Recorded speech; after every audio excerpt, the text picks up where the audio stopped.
Ayaw yung nakikita ng mga anak nila doon na nag-cellphone yung kamang nila. Yung mga anak nito, nag-cellphone yung tatay nila.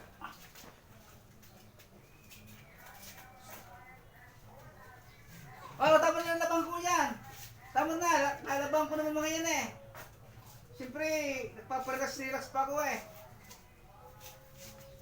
Mga anak nito. Oh. Lalabang ko naman ito.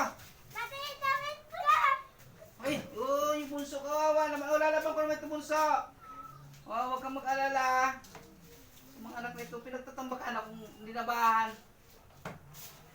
Ang dami-dami ng labahan dito. Mga batang ire, oh. Alam mo, oh. Ayaw nila nakikita nagpapahinga ko eh. Oh. Oh. Pinagbabalibag ba naman sa mukha ko? Oh. Maglaban na nga ako?